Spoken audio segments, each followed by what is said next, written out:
মহানগৰীত ভূমাফিয়াৰ দপদপনি লোকৰ ঘৰত সোমাই মহিলাক কৰে আক্ৰমণ ভূমাফিয়াৰ নিৰ্মম প্ৰহাৰত কাণেৰে নুশুনা হয় এইগৰাকী মহিলা ইমানৰ পিছতো বুকু ফিনাই ঘূৰি ফুৰিছে ভূমাফিয়া মহানগৰীৰ বশিষ্ঠত সংঘটিত হৈছে এই ভয়ংকৰ ঘটনা চলিত বৰ্ষৰ 20 জুলাই তাৰিখে হেমন্ত কলিতা ভনিতা বায়ন আৰু মুকুল বায়নে এইগৰাকী মহিলাৰ ঘৰৰ পৰিসৰত গুণ্ডা বাহিনী লৈ জোৰ জবৰদস্তি প্ৰৱেশ কৰে প্ৰৱেশ কৰি মহিলাগৰাকীৰ ঘৰৰ পৰিসৰতে নিগাজিকৈ থকাৰো ব্যৱস্থা কৰে তাৰ পাছত 22 জুলাই তাৰিখে সেই গুণ্ডা বাহিনীয়ে গেট ভাঙি ঘৰ সজাৰো যুঁজাই চলাই হেমন্ত কলিতা মোৰ খুৰী মানে বৰপেটা নিবাসী মোৰ খুৰী ভনিতা বায়ন আৰু মোৰ ওচৰৰ চুকুম বায়নে বহুত মানে লোকেল গুণ্ডা আৰু মানে বাহিৰা মানুহ থৈ দি আমাৰ মানে বাউণ্ডাৰীটোত জবৰদস্তি সোমাইছে আৰু তেখেতসকল তাতে থকা ব্যৱস্থা কৰিছে তেখেতসকলক আমি সেই বিষয়ে যেতিয়া আমি বশিষ্ঠ থানাত গৈছিলোঁ এটা এফআইআৰ দিলোঁ এফআইআৰটো দিয়াৰ পৰা বশিষ্ঠ থানাত মানে একো একশ্যন নল'লে নোলোৱাৰ পিছত 20 জুলাইটো গুচি গ'ল তেনেকৈ 22 জুলাইৰ দিনাখনে তেখেতসকলে আমাৰ মানে বাউণ্ডাৰীটোত জোৰ জবৰদস্তি আমাৰ গেটখন ভাঙি কেনে ঘৰ বনোৱাৰ কাৰণে মাথা মাৰি আছে তেখেতসকলে ট্ৰাই কৰিছিল কিন্তু আমি যেতিয়া তেখেতসকলক বাধা দিওঁতে তেখেতসকলে মোৰ মা আৰু মোক মানে মাৰপিট কৰিলে আমাৰ ফোন চোন কাঢ়ি লৈ গ'ল কাঢ়ি লৈ যোৱাৰ পিছত সেই বিষয়ে আমি বশিষ্ঠ থানাত এজাহাৰ দিব গৈছিলোঁ কিন্তু বশিষ্ঠ থানাই কোনো এজাহাৰ ৰিচিভ নকৰিলে দাখিল নকৰিলে তেখেতসকলে নকৰাৰ পাছত 27 জুলাই 2025 দিনাখনে মা আৰু মই যেতিয়া বাহিৰত গৈছিলোঁ ঘৰত নাছিলোঁ ফ'ৰ্চফুলি তেখেতসকলে মোৰ যিখন কনক্ৰিট ৱাল হয় বাউণ্ডাৰী যিখন অলৰেডি আছে সেইখন তেখেতসকলে জোৰ জবৰদস্তি মানুহ লগাই কেনে এই লোকেল গুণ্ডাৰ থৈ দি ভাঙি কেনে তাৰপিছত যেতিয়া আমি বাধা দিলোঁ আহি কেনে গম পাই কেনে আমি ঘৰত আহি কেনে বাধা দিয়াৰ পিছত তেখেতসকলেতো লোকেল গুণ্ডা আৰু LED বাউন্সাৰ আনি কেনে থৈ দিছিল সেইসকলৰ দ্বাৰা আমাক শাৰীৰিক আৰু মানসিকভাৱে অত্যাচাৰ কৰিছে মাক চুচৰাই টানি লৈ গৈছে এইবিলাক গোটেই ভিডিঅ' আমি অলৰেডি হিউমেন ৰাইটছৰ ওচৰত মানে দি দিছোঁ গোটেই আমাৰ যিবিলাক ৰেকৰ্ডিং আছে এইবিলাক গোটেই দি দিলোঁ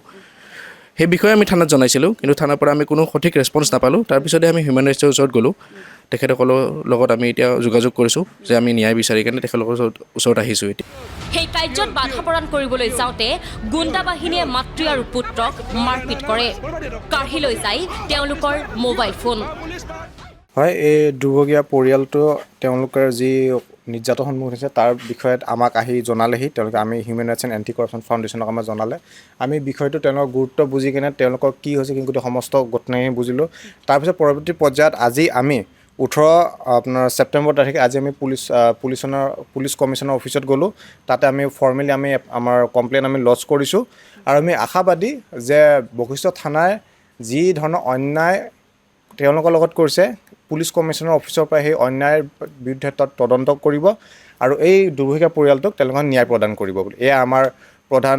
দাবী আৰু আমাৰ প্ৰথম কথাটো হৈছে যে এগৰাকী মহিলাক গুণ্ডা বাহিনী লগাই তেওঁ মানৱ অধিকাৰ হানি কৰি মাৰপিট কৰাটো আমি কেতিয়াও সহ্য কৰিব নোৱাৰোঁ আমাৰ মূল কথা হৈছে এই যি অনৈতিক কাৰ্য সংঘটিত হৈছে ইয়াৰ বিৰুদ্ধে তদন্ত হ'ব লাগে এই মানৱ অধিকাৰ যি ভংগ হৈছে এই ভংগৰ বিৰুদ্ধে আমি গোচৰ দিছোঁ আৰু ইয়াৰ তদন্ত আমি বিচাৰোঁ আৰু এই পৰিয়ালটোৱে ন্যায় পোৱাটো আমি লক্ষণীয় যে ঘটনা সন্দৰ্ভত এজাহাৰ দাখিল কৰিবলৈ যাওঁতে বশিষ্ঠ থানাই এজাহাৰ গ্ৰহণ নকৰাৰ গুৰুতৰ অভিযোগ উত্থাপন হৈছে ইমানতেই ক্ষান্ত নাথাকি হেমন্ত কলিতাৰ গুণ্ডা বাহিনীয়ে 27 জুলাইত এওঁলোকৰ বাউণ্ডাৰী ৱাল ভাঙি থৈ যায় পৰিয়ালটোক অমানৱীয় অত্যাচাৰ চলায় চুচৰাই টানি লৈ যায় মহিলাগৰাকীক চোৰাং কাঠৰ ব্যৱসায়তো জড়িত থকাৰ অভিযোগ উত্থাপন হৈছে হেমন্ত কলিতাৰ বিৰুদ্ধে উপায়ন্তৰ হৈ মানৱ অধিকাৰ আৰু দুৰ্নীতি নিবাৰক সংস্থাৰ কাষ চাপে দুৰ্ভগীয়া পৰিয়ালটো উচিত ন্যায় লাভৰ আশাৰে দোষীক শাস্তি প্ৰদানৰ দাবী উত্থাপন কৰিছে পৰিয়ালটোৱে যেতিয়া আমাৰ ওচৰত তেওঁলোক আহিছে 4 দিনমান হৈছে বিশ্বকৰ্মাৰ পূজাৰ আগদিনাখন আহিছে তাৰপিছত আমি কমিশ্যনাৰ অফিচত কণ্টেক্ট কৰিলোঁ গোটেইখিনি ফৰ্মেলিটিজ আমি কৰিলোঁ আপোনালোক জমা দিছোঁ বাট প্ৰথম কুৱেশ্যনটো হ'ল এগৰাকী মাইকী মানুহক ইমান বেয়াকৈ এবিউজ কৰিছে হেৰেছ কৰিছে যাৰ কাৰণে তেওঁ কাণেদি শুনা নাপায় সেই কথাটো কোৱা হোৱা নাছিল তেওঁৰ কাণখন অলৰেডি ডেমেজ কৰা হৈছে তেওঁলোকে যেতিয়া আক্ৰমণ কৰিলে তাৰ পাছত তেওঁলোক য়েছ মানুহ এগৰাকীক লেডি বাউন্সাৰ লগাই চুচৰাই লৈ গৈছে আমি ভিডিঅ' আপোনালোকক ছাবমিট কৰিছোঁ পুলিচ কমিশ্যনাৰটো ছাবমিট কৰিছোঁ তাৰপিছত তেওঁ কাণেদি শুনা নোপোৱা হ'ল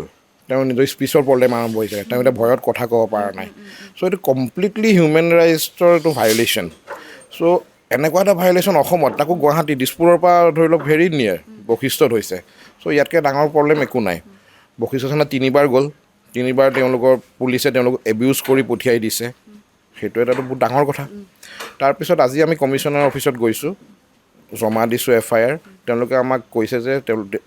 ৰাইট ষ্টেপছ ল'ব কিন্তু আমাৰ আশাটো 4th পিলাৰৰ ওপৰত 4th পিলাৰে এই মানুহঘৰক ৰাইটছটো পাবলৈ আমাক সহায় কৰিব লাগে আমি লাষ্টলৈকেতো ফাইট কৰিম এওঁলোকৰ কাৰণে আমি যি কৰিব লাগে গোটেইখিনি কৰিম কিন্তু 4th পিলাৰৰ পৰা আমি আশা ৰাখিছোঁ যে এই কথাটো এটলিষ্ট আমাৰ CM ছাৰৰ ওচৰলৈ যাওক আমি ৰিকুৱেষ্ট কৰিছোঁ যে মানুহগৰাকীয়ে ৰাইট যোনটো হয় তেওঁৰ মাটিটো কি হৈছে সেইটো চিভিল কেছ সেইটো লৰ ফালৰ পৰা হ'ব আমাৰ প্ৰথম ৰাইট সেইটো হ'ল যে এগৰাকী লেডি বিধৱা ওমেন তেওঁক দুজনী মাইকী মানুহে বাউন্সাৰে চুলিত ধৰি লৈ গৈ পেলাই যোনখিনি অত্যাচাৰ কৰিছে সেইটো বিৰাট ইনহিউমেন থিং চ' সেইটো আমি একচেপ্ট নকৰোঁ